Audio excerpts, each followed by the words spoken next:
Showing this elbow sort of, I'm calling it like the spear, like sort of the spear principle or arrow principle, because it's all coming in to a center point. It's pretty much center line theory type thing, given it a different name. It's pretty hard when you've got these classic four sort of quadrants or gates not to use them. So in sticking with that, I had the elbows coming into the center, you know, and I suppose you could be blocking high, you could have one low, you know, and blocking low and have one high type thing. I prefer like really shelling up and guarding and having this sort of like a V type thing going on. And even when like if I have my guard out type thing, it's in this like deflecting sort of V type stance. In saying that, I was more so going to focus on how I use my fists and stuff in that way, and how in Roo Fist, my style, my modernized combat, you know, whether it's kung fu, karate, all different things meshed in with the kangaroo sort of mimicry, all the principles of different styles, how just through like my own analysis and stuff like that, but also other styles that I've done, how like a punch coming say this way, and then you reverse that, it's like a back fist, you know. Or if I punch out here like with the back fist, the reverse of that is more like a hooking sort of movement. So it's this forwards and reverse movement, you know, and that can be said for anything. So a punch can go out and it can be reversed and pulled back, obviously, for this one to then come out again. Or the hammer fist, you know, like even a hammer fist coming out can be reversed into like a block, you know, like coming in could become an elbow. So either a hammer fist strike. If you reverse that arcing movement, that's a deflection or like a block, you know, like a classic upper block type thing.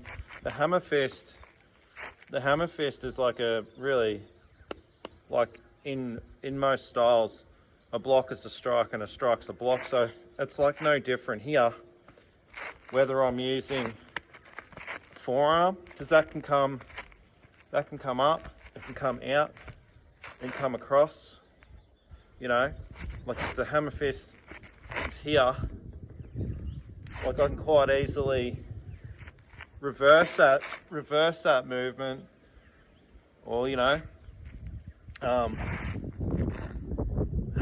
that movement sort of creating a barrier or a guard.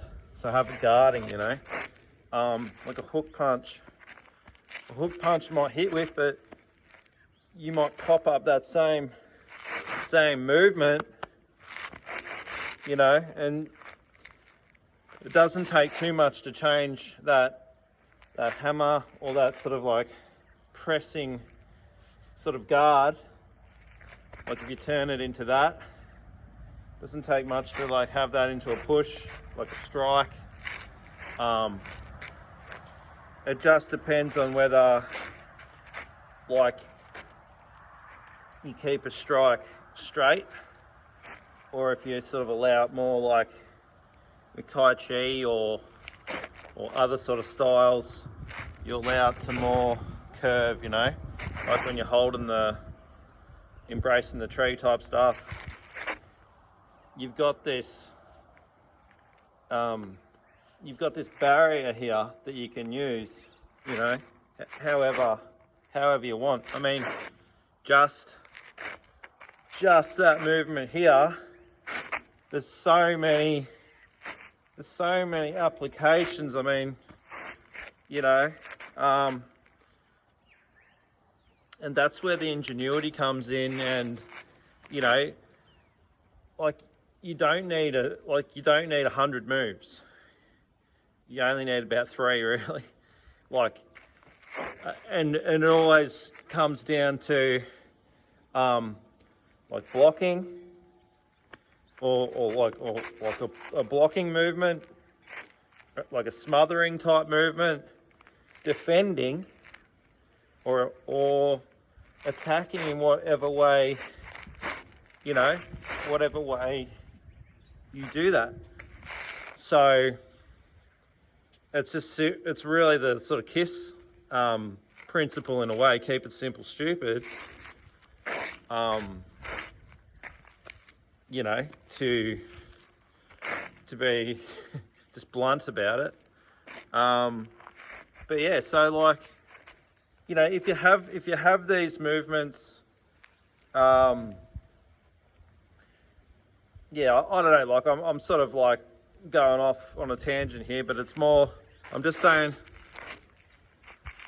I could play around, like sparring someone quite easy and just use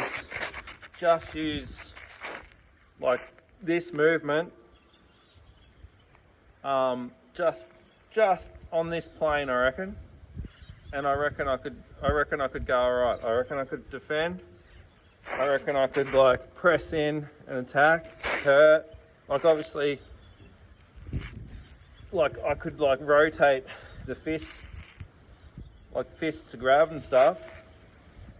You know, do different things. But then in real life, you've got this way.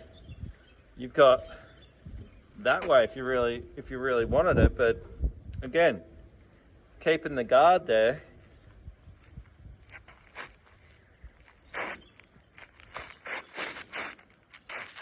You know, there's just a lot of different stuff you can do, and that's just using the upper limbs, the forearms, triceps, back of the fist. You know, but I guess the main thing is that I'm trying to show is like you can have a strike come out. It can be a punch, depending on this trajectory. It can be like a hammer fist or a forearm strike. It can come inwards. You know, the punch can be that way. So punch like coming inwards that way. Like it can be doing more of an up, like a body rip, an uppercut, coming across the body more, like in a block sort of way, coming out. We know these classical movements, but like, you know, like it can drill in, it can come this way, it can rotate, you know, and obviously the same with this way. It could come across the body, deflecting, come across that way. It can be like angular, you know, different things. It could go straight on that diagonal sort of here. It could drop downwards more, like here, sort of just coming out and over. It could just be here and come in, come out, you know. Using straight movements, circular movements. Can come this way, they can come back, I can come back this way. So, and even without it dropping down, it can be here, it can come across, and if it was here, it can just come out that way, you know. That's not even putting in like turning the body more, like That was just like straight strikes, a strike not using the body at all. Then you got like body momentum, like circular movements, you know, like getting this. Then you got like the push pull stuff, which you know that I like. Straight movements, but circular, like here.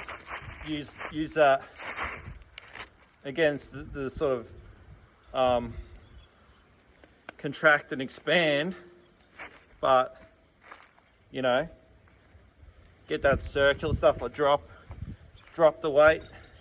You can drop weight when you do the strike. Keep it all in tight is another way. You can be really wide,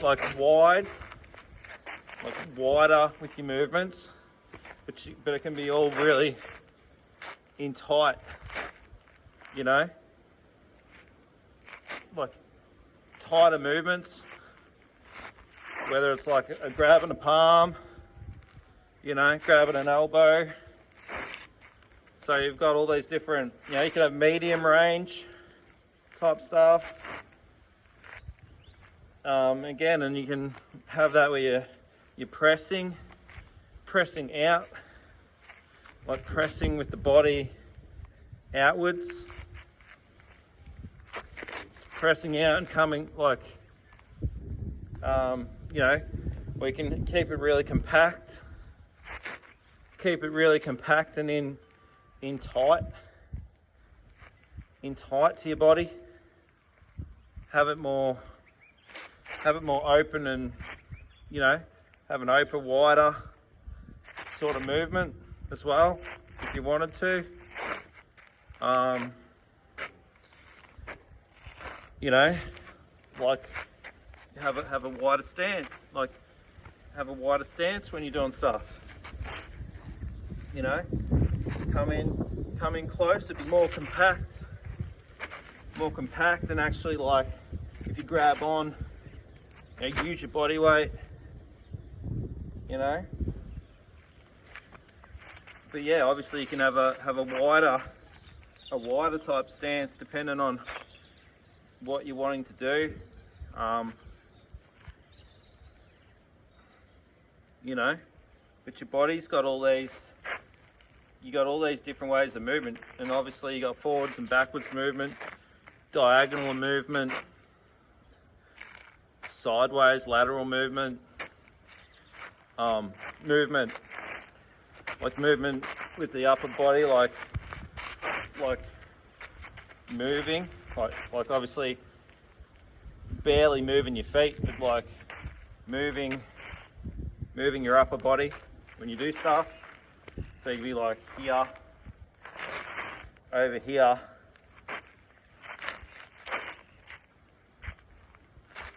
you know, getting like movement behind strikes. So you might shoot that punch out just from here, yeah, just like that. Have that talking movement, then you might like push more off the back leg type stuff. You could, I've said this before, but it's sort of like just throwing a ball attached to a chain. Have that.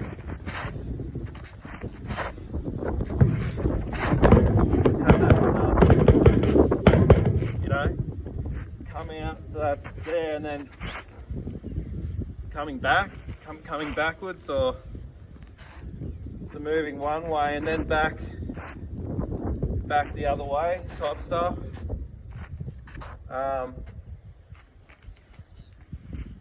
Obviously, like flicking movements, so use the body in that way.